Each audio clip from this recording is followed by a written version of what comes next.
구하라 그리하면 주실 것이요 찾으라 그리하면 찾아낼 것이요 두드리라 그리하면 열릴 것이니 지혜의 문을 두드립니다. 두두두두. 안방으로 찾아가는 명사들의 명강초대 굿 클래스. 네, 오늘 굿클래스에 새로운 얼굴이 오셨습니다. 네, 인사 한번 부탁드릴게요. 와. 네, 안녕하세요, 안녕하세요. 어떡해. 진짜 신경 쓰이는 게 뭔지 알려드려요? 보여줄까 말까 보여줄까 말까 훔쳐왔던 내 마음 하트를 뿅뿅 날린다. 안녕하세요, 정지민입니다. 반갑습니다. 네. 오랜만이네요. 네, 오랜만이에요. 아 근데 제가 뭐 다들 아시겠지만 한 수십 년째 지금 배우자 기도를 하고 있는데 예. 하나님 듣고 계시죠? 제발 좀. 예. 근데 뭐 지민 누나도 그렇고 루카스 형님도 그렇고 정말 그 부부 이 사이가 좋은 걸로 유명하잖아요. 네. 비결 있나요? 그리고 좀 결혼할 수 있는 방법. 뭐 배우자 기도 내가 좀 잘못하고 있나? 좀 아니, 알려주세요. 근데 배우자 기도를 한다는 자체가 너무 귀한 것 같아요. 저도 A4용지 빼곡하게 몇 장씩 써서 드디어 만났던 거거든요. 근데 이게 보이는 게 다는 아닙니다. 사실 이제 보이는 거적으로는 또 다 알콩달콩하지만 이제 그렇죠. 속사정으로는 네. 양말을 자꾸 뒤집지 말라고 이제 또 뒤집어서 벗었어. 애들이랑 놀아주라고 했는데 먼저 잤어. 뭐 이런 거 하나 두 개씩 이렇게 조금씩 이렇게 마음이 엉켜갈 때가 있는데 그래도 얼굴 보면 풀리고 배려하다 보면 또 좋아지는 게 부부 사이인 것 같아요. 그렇죠? 그렇죠. 네. 참 많은 부부들이 웃기도 하고 울기도 하고 하면서 이제 각자의 가정을 잘 이제 꾸려가고 있는데 다들 이제 고민이 많잖아요. 그래서 오늘의 그 명사님은 이런 여러 고민을 가진 수많은 커플들을 상담하신 내공이 있으신 내공. 그런 분입니다. 네, 크리스천 부부들에게 도움을 주고 계시고 더 행복하고 믿음의 가정을 잘 꾸려나갈 수 있도록 항상 도움을 주시는 그런 분입니다. 김숙경 소장님 모셨습니다. 안녕하세요. 반갑습니다. 안녕하세요. 김숙경 소장입니다. 반갑습니다. 저는 청년들의 건강한 연애와 그리고 부부들이 친밀한 부부 생활을 잘할 수 있도록 돕는 가족치료사입니다.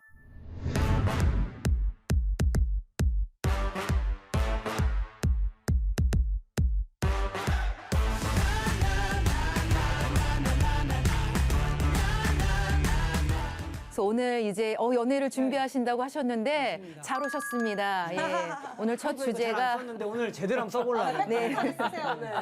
오늘 첫 주제가 연애와 결혼을 위한 준비라는 강의로 이제 여러분과 함께 나눠보도록 할 텐데요. 사실 저도 연애와 결혼이 너무 힘들었던 사람이에요.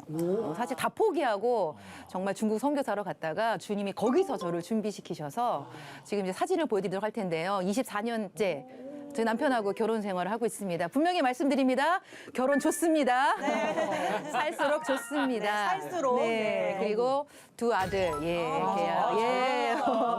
아빠 닮아서 잘생긴 그리고 저 닮아서 성격이 좋은 아들 둘 이렇게 가정을 이렇게 이끌고 있는데요. 사실 저는 이렇게 연애와 결혼을 포기했던 가장 큰 이유가 저희 부모님이 건강한 결혼 생활을 하지 못하셨어요. 늘 파이팅을 하셨어요. 그래서 저는 이딴 연애, 이딴 결혼 절대 안 해. 그래서 포기했다가 주님이 이렇게 말씀을 통해서 저를 이렇게 준비시켜 주시고 건강한 연애와 결혼을 이렇게 하고 또 가정을 만들어서 24년째 살아오도록 이렇게 인도해 주셨습니다. 그래서 오늘 그런 어떻게 준비를 해야 되는지 말씀을 드리도록 할 텐데요. 자, 말씀에 이런 말씀이 있습니다. 같이 한번 읽어볼까요? 시작. 누구나 다 결혼 생활을 할 만큼 성숙한 것은 아니다.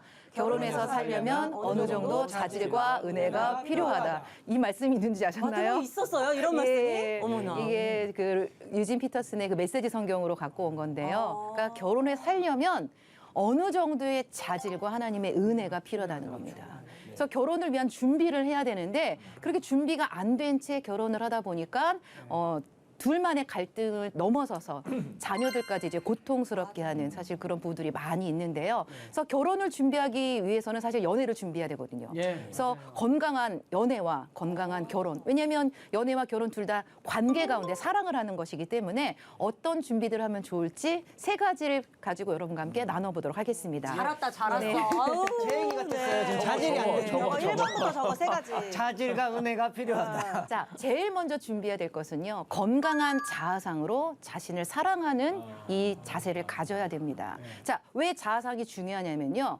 우리가 누군가를 사랑할 때 나처럼 돼야 합니다.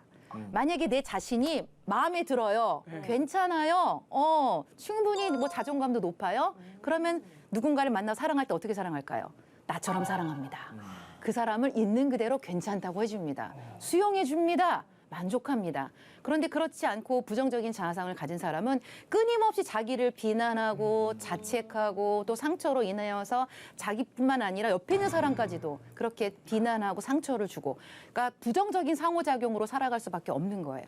그래서 연애와 결혼에 있어서 사실 건강한 자아상을 구비하는 게 가장 중요하다고 말씀을 드립니다. 뭐 외모를 바꿀까요? 뭐 스펙을 쌓을까요? 뭐 돈을 더 모을까요? 아니에요. 그건 힘들어요. 건강한 나로. 그런데 하나님께서 우리를 어떻게 만들어 주셨냐면 에베소서 2장 10절 말씀에 우리는 하나님의 뭐라고 말씀하고 있죠?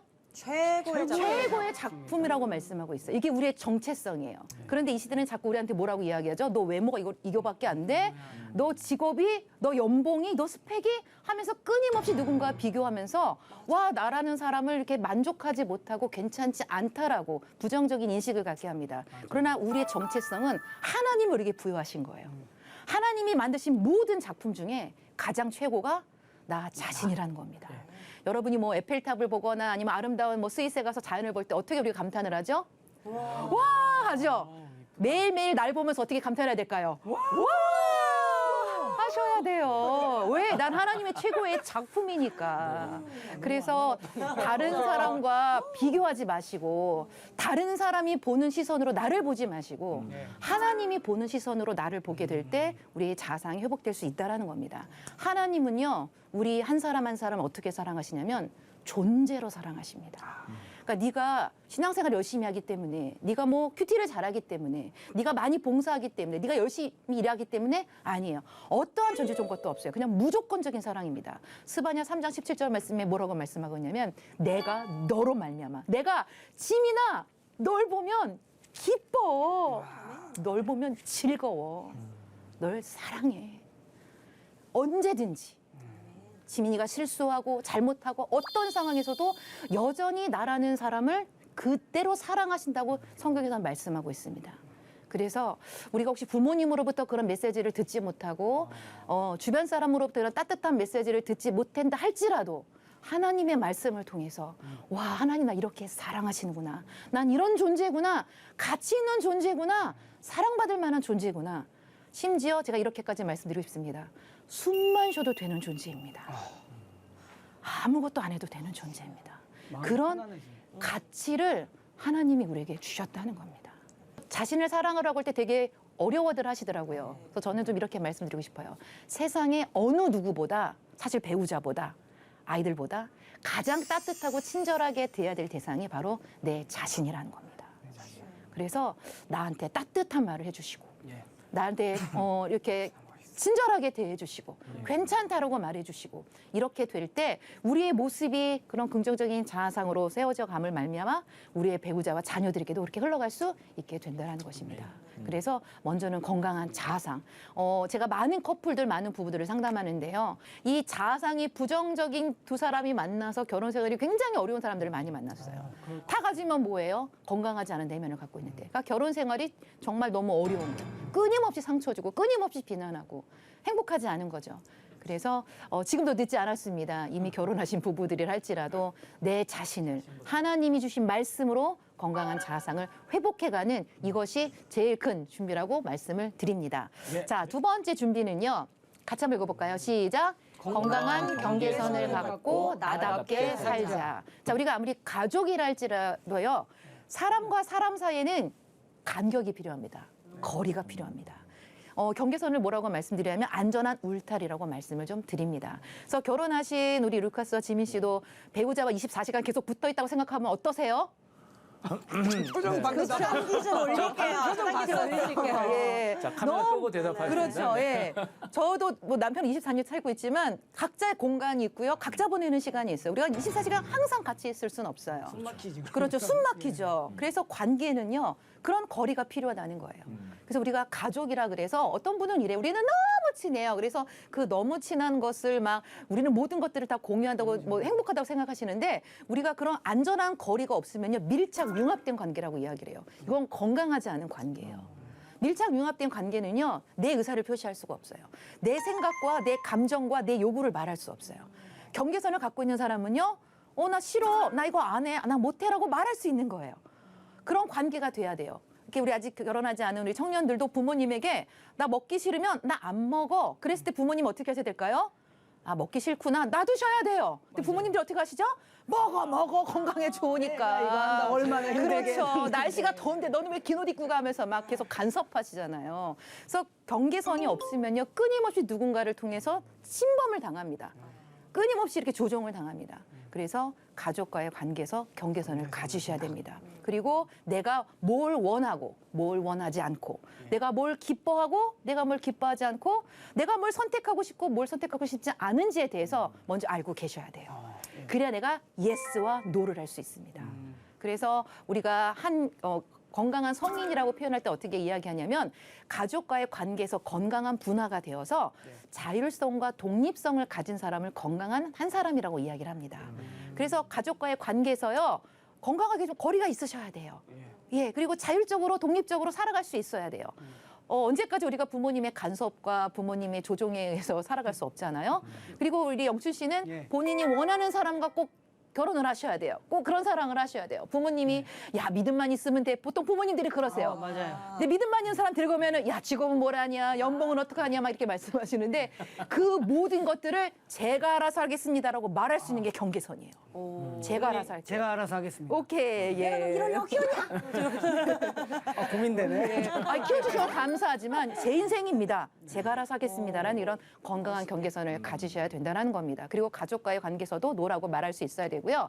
자, 우리가 부모님들이 부모됨의 준비가 잘 안 되고 부부가 계속해서 갈등하다 보면 자녀들이 어떤 역기능적인 역할을 하고 살아갑니다. 그래서 몇 가지 역할을 좀 보도록 할 텐데요. 제일 많은 게 이제 대리 배우자 역할입니다. 저도 한 수십 년간 대리 배우자 역할을 했어요. 엄마 아빠가 아까도 말씀드렸고 늘 파이팅을 했다고 말씀드렸잖아요. 늘 싸우세요.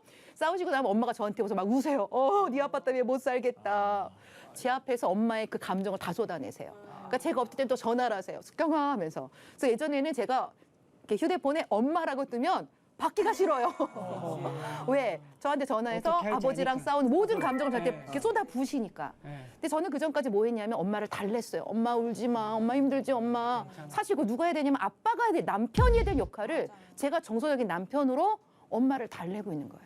자, 그러다가 제가 공부를 하고 나서 정신을 차렸죠. 예, 그래서 엄마한테 정확하게 말씀을 드렸죠. 엄마, 저는 엄마의 남편이 아니에요. 그리고 두 분의 싸움은 두 분이 알아서 하세요. 그리고 엄마가 계속해서 이런 이야기를 하실 때 제가 이런 단어를 썼어요. 정서적 쓰레기통이 된 것 같아요. 저한테 그 얘기하지 마세요. 라고 분명하게 말씀드렸어요. 그다음부터 엄마가 몇 번 하셨지만 제가 계속해서 말하니까 그다음부터 안 하셨습니다. 그래서 우리 많은 분들이 우리 부모님이 힘드시니까 내가 엄마를 위로해야 돼. 내가 아빠를 뭐 달래야 돼라고 하시는 분이 계시는데요. 부부 갈등은 둘이서 해결하게 해야 됩니다. 그리고 혹시 부모님 중에 혼자 계셔도 절대로 내가 정서적으로 연결되어서 그분을 이렇게 뭐 달래거나 위로하는 일을 하시면 안 된다는 겁니다. 예, 그래서 대리배우자 역할, 이제 역기능적인 역할 첫 번째 말씀드리고요. 두 번째 영웅아이요. 영웅아이? 최근에 정말 많아요. 부모님들이 이렇게 자녀를 키우죠. 과잉도인가? 너만 잘 되면 돼. 너가 우리 집의 기둥이야. 그래갖고 막 아이 하나한테 완전 올인을 하시죠. 막 돈을 투자하고 막 사교육시키고 막 왜? 너가 잘 돼야 우리 집이 잘 되니까. 그래서 사실 이 아이는요. 자기가 원하는 삶을 살지 못한 거예요. 부모님 원하는 삶을 살게 된 거죠. 그런데 사실 영향을 큰 사람은요.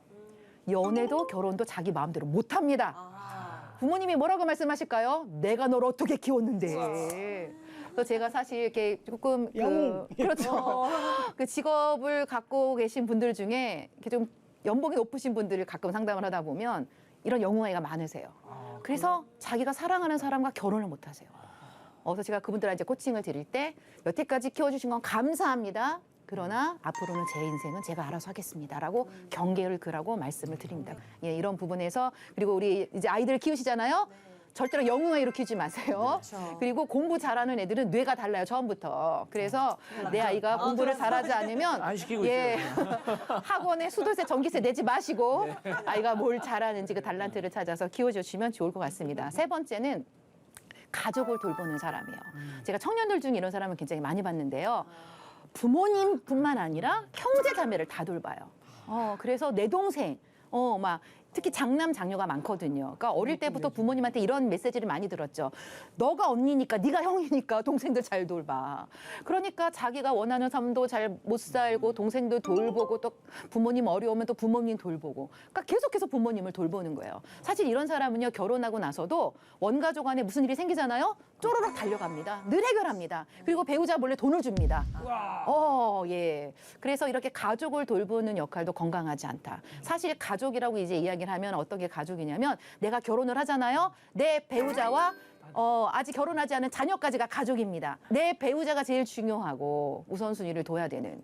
그래서 만약에 혹시 결혼하신 분들 중에 계속해서 부모님이나 동생들 이렇게 형제자매들을 돌보고 있는 분이 계시다면 그거를 스톱하시라고 말씀을 좀 드립니다. 네 번째, 또 가장 많은 역할이죠. 착한 아이 역할. 근데 정말 많은 크리스찬들이 착한 아이로 살아가고 있어요. 그러니까 성경 말씀에 좀 왜곡된 게 있는데요. 우리는 다 참아야 돼. 우리는 막 십자가를 지고 다 견뎌야 돼. 그러니까 막 내가 부당한 일을 당하고 억울해도 다 참고 계시는데요. 성경에서 자기를 부인하고 십자가를 지라는 그 말씀에 자기를 부인하고는 너의 모든 거를 다 거절하고 부정하고 사는 게 아니에요. 내가 죄를 지을 수 있는 죄성에 대한 부인이에요.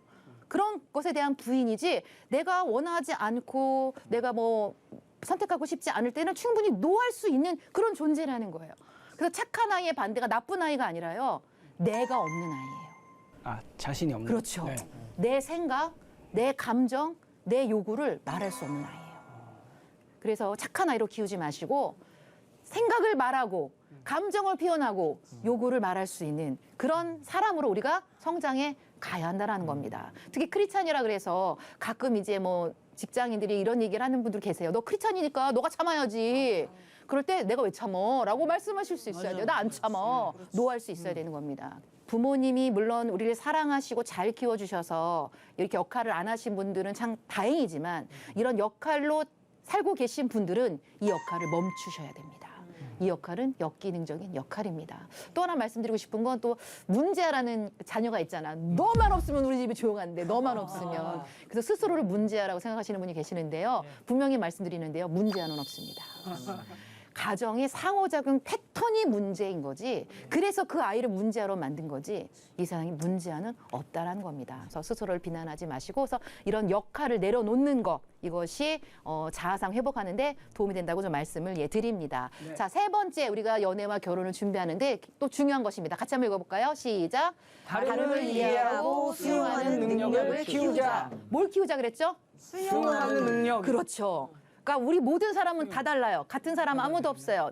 이제 지문과 DNA가 다르다는 건 우리 모두 다 유니크하고 고유한 사람이라는 거예요. 그런데 우리가 자꾸 사랑을 하면 뭐 하려고 그러죠? 맞춰. 너 나한테 식성 맞춰. 너 기호 맞춰. 가치관 맞춰. 뭐 어떨 때는 정치 색깔도 맞춰 막 그러는데요. 자, 사랑은요. 맞추는 게 아니라 상대방을 있는 그대로 존중하는 겁니다. 그래서 우리가 상대방을 있는 그대로 존중하기 위해서는 너와 내가 다른 것에 대한 이해가 필요해요. 그래서 몇 가지 다름을 보도록 할 텐데요. 먼저 남녀의 다름을 보도록 할 거예요. 하나님이요, 우리를 남녀를 창조하실 때 창세기 이런 말씀이 있습니다. 하나님의 형상대로 인간을 창조하시되 남자와 여자를 창조하셨고 하나님의 형상, 이미지 오브 갓, 이 의미는 뭐냐면 하나님, 예수님, 성령님이 세 분이신데요. 세 분은 서로를 끊임없이 높이십니다. 그리고 서로를 섬기십니다.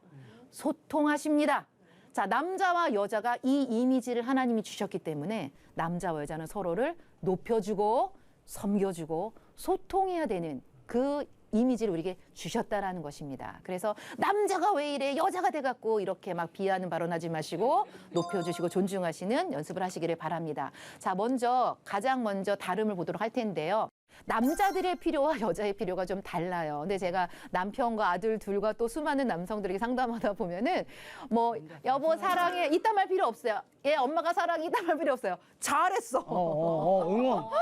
예, 잘했어. 수고했어. 멋져. 이런 말 할 때 자존감이 올라가더라고요. 그래서 우리 이제 어떤 자매가 만약에 형제한테 마음이 있으면 어떻게 표현해야 되냐면 와, 오빠 최고예요. 오빠 잘했어요. 오빠 멋져요. 이렇게 해야 되는 거예요. 결혼하자. 그렇죠. 어떤 여자가 예쁠까요? 날 칭찬해주는 여자가 예쁜 거예요. 자, 결혼했잖아요. 우리 남편은 어떻게 될까요? 양말을 왜 뒤집어 벗어? 왜 자? 이게 아니라 그래도 세탁기 갖다 놨어. 그래도 다른 찾아내야 부분에서 돼. 그 잘한 점을 찾아내야 돼. 그래서 그렇죠. 애들을 예. 옆에 두고 자다니 옆에 놔줘서 고마워. 잘했어. 예, 그 정도까지. 그러니까 없는 찾아내기 것을 어렵다. 칭찬하지는 말고 한 것을 칭찬해 주는 거예요. 여보, 그래도 내가 방송 왔는데 당신이 애들 잘 케어해서 학교 보내준 거, 유치원 보내준 거 고마워. 이렇게 해주는 거예요. 당연한 일이야가 아니라 당신 이렇게 해줘서 내가 방송 잘하고 왔어. 너무 고마워. 여보 수고했어. 그럼 이 수고를요 평생 합니다. 예, 남자들이 이런 칭찬과 인정을 받을 때 아까도 말씀드렸던 것처럼 자존감이 올라갑니다. 와, 쓸모있는 존재구나. 그래서 계속해서 필요를 이제 칭찬해 주시기를 바라고요. 반면에 우리 여자들은 뭐 잘했어, 멋있어 이랬던 것보다 끊임없이 우리는 사랑받고 싶고 관심받고 싶어요. 그래서 만약에 마음에 드는 자매가 이렇게 했을 때 우리 영춘 씨 어떻게 되냐면 자매가 뭘 좋아하는지 관심 있게 지켜보셔야 돼요. 그리고 그 자매의 관심의 필요를 채워주셔야 돼요. 그리고 자매와 소통할 때 이해가 사실 여자들의 대화가 이해가 안 돼요. 막 왔다리 갔다리 하고 막 5분 안에 흰 노래 왔다리 갔다 할 때 그때 넌 왜 그래가 아니라 그랬어? 아유 그랬구나. 아유 이해돼. 그럴 수 있지. 그렇죠. 잘하세요. 예, 나도 그런 적 많은 것 준비되셨어요. 같아. 예. 왜 없는 거야? 저 네. 준비했는데. 이렇게 관심을 가져주고 이해해주고 그리고 우리 여자들은 나이가 들어도요 늘 사랑받고 싶어요. 늘 로맨스를 꿈꿔요. 그래서 우리 남편들은 아내들한테 여보 사랑해. 여보 예쁘다. 여보는 아직도 이쁘네. 그렇죠. 아직도 예쁘네. 여전히 예쁘네. 여전히 사랑스러워라는 말들 할 때 우리 아내들의 여자들의 자존감이 올라가게 된다라는 겁니다. 그래서 필요는요 채워주는 겁니다. 서로 채워줄 때 건강한 사랑을 하게 되고요. 그 다음에 이제 대화의 목적이 좀 다른데요. 남자들의 대화의 목적은 정말 해결이에요.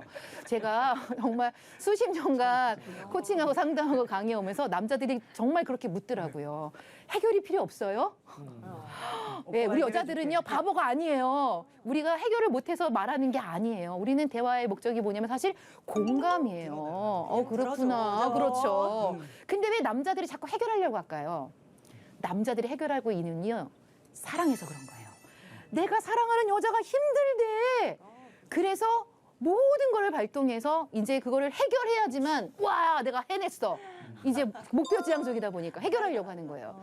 그래서 우리 아내들이 어떻게 받아들여야 되냐면 남편들이 막 내가 이야기할 때 공감 못 해주고 막 해결할 때 날 사랑해서 그러는구나. 고마워. 이렇게 표현하면 돼요.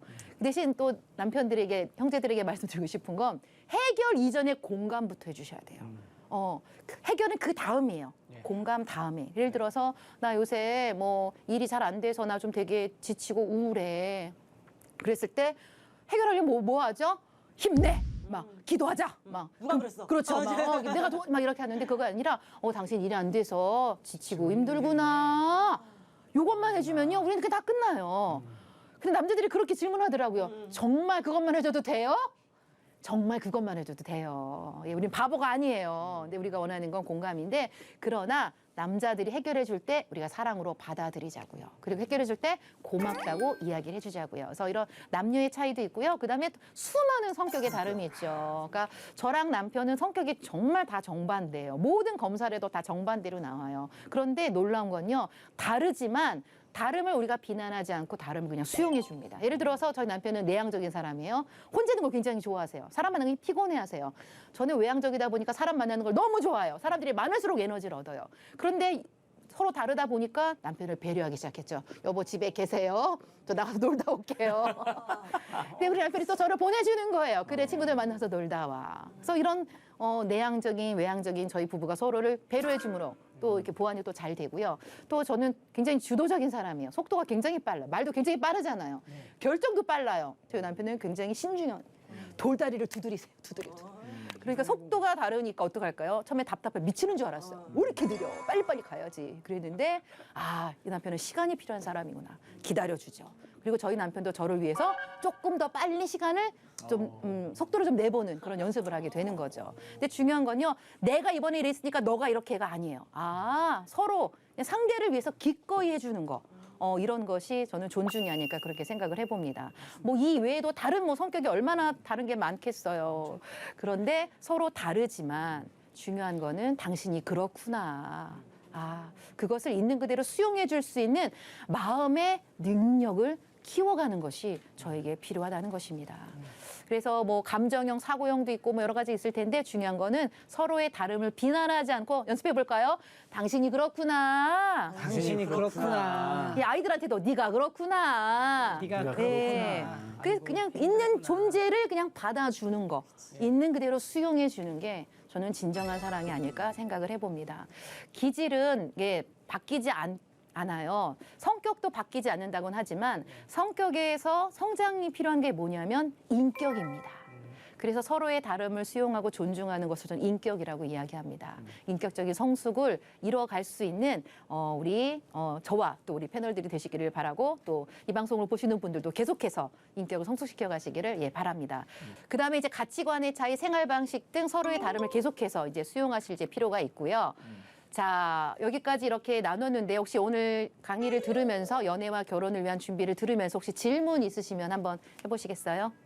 저렇게 해가지고 이제 배운 대로 이렇게 해서 진짜 저런 분을 만났는데 나는 수용을 하려고 하는데 반대분은 좀 수용을 안 해주려고 하는 느낌이 있어서 아니 오빠 이렇게 좀 바꿨으면 좋겠어. 이렇게 나를 위한다면 이러면 고민이 될 것 같아요. 왜냐면 내가 이분이 너무 좋아서 이제 나는 계속 수용해주고 싶은데 그러면은 저분은 수용 안 해주더라도 나는 그냥 그래 내가 혼자 다 수용해주자고 가야 되는가 이런 게 고민될 것 같아요. 그런 그렇죠. 때가 되면 어떻게 하는 그런데 만약에 내가 정말 그 상대를 사랑하고 그 상대가 변하기를 바라는 부분을 기꺼이 내가 성장시켜서 변화되겠다라는 그런 결단을 하신다면 저는 그것도 사랑이라고 봅니다. 그런데 만약에 일방적으로 난 하나도 안 바뀔 거야. 너가 다 바뀌어. 사실 이런 케이스가 있었거든요. 결혼 생활이 어렵습니다.